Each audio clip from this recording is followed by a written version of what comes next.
Hey guys welcome. आज की इस वीडियो में जानेंगे हाथ पैरों की नसों में दर्द, कमजोरी, सुन्नपन को ठीक करने वाली पावरफुल टैबलेट्स के बारे में। जिन लोगों के हाथ पैरों में दर्द होता है, हाथ पैरों में सुन्नपन आ जाता है, बहुत से लोग पेन किलर मेडिसिन खाते हैं फिर भी उनके हाथ पैरों का दर्द ठीक नहीं होता है। हाथ पैरों की नसों में कमजोरी आ जाती है, कमजोरी की वजह से काम करने की इच्छा नहीं करती है। आज हम जानेंगे इस टैबलेट के नाम के बारे में, किस नाम से ये मेडिकल स्टोर में मिल जाती है, इसके क्या साइड इफेक्ट होते हैं, कितनी मात्रा में इस टैबलेट को लिया जाता है, क्या सावधानियां रखना चाहिए, आइए जानते हैं। सबसे पहले जानते हैं टैबलेट के नाम के बारे में। यह प्रीगा M75 SR के नाम से मेडिकल स्टोर पर मिल जाती है। कंपोजिशन की अगर बात की जाए तो इसमें दो दवाइयां होती हैं। First medicine pregabalin SR 75 mg, next medicine methylcobalamin 1500 mcg होता है। ये दोनों दवाइयां एक साथ मिलकर काम करती हैं। यदि किसी भी पेशेंट के हाथ पैरों में सुन्नपन होता है, कमजोरी आ जाती है और नसों में दर्द होता है तो उस कंडीशन में इसका सबसे ज्यादा उपयोग किया जाता है। आप जानते हैं इसकी कंपनी नेम के बारे में, ये किस कंपनी के द्वारा बनाई जाती है। यह टैलेंट इंडिया कंपनी के द्वारा बनाई जाती है।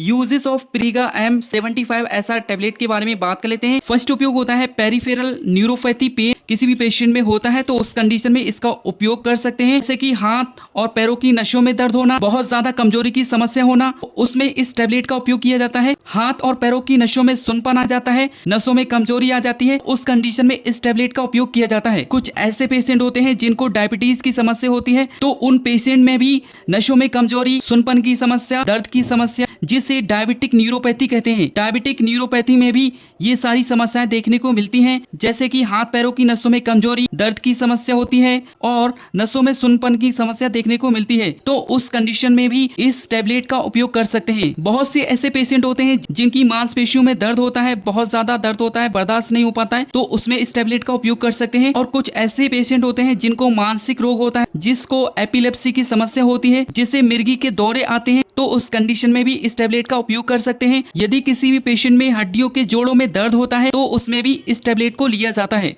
अब बात करते हैं इस टैबलेट के साइड इफेक्ट के बारे में। इस टैबलेट को लेने से कौन कौन से साइड इफेक्ट देखने को मिलते हैं। फर्स्ट होता है स्लीपनेस की समस्या हो सकती है, हेडेक की समस्या होती है, सर में दर्द हो सकता है, वीकनेस, कमजोरी आ सकती है, ब्रीथिंग प्रॉब्लम हो सकती है, नेक्स्ट कंफ्यूजन की समस्या हो सकती है। अडल्ट डोज की अगर बात की जाए तो इसको कितनी मात्रा में लिया जाता है। यह एक टैबलेट रात को सोते समय खाना खाने के बाद लिया जाता है। यह टैबलेट 10 से 15 दिनों तक उपयोग की जा सकती है। अब जानते हैं इस टैबलेट को लेने से कौन कौन सी सावधानियां रखना चाहिए, किन पेशेंट में नहीं दी जाती है। फर्स्ट होता है हैवी वर्क नहीं करना चाहिए, क्योंकि इस टैबलेट से कभी कभी चक्कर भी आ सकते हैं। नेक्स्ट नोजिया और वॉमिटिंग की समस्या में टैबलेट को नहीं लिया जाता है। नेक्स्ट प्रेगनेंसी में इस टैबलेट को नहीं लिया जाता है। नेक्स्ट ब्रेस्ट फीडिंग मदर में इस टैबलेट का उपयोग नहीं करना है। ऐसे ही हिंदी में जानकारी के लिए हमें फॉलो करें और हमारे YouTube चैनल को सब्सक्राइब करें। Thank you.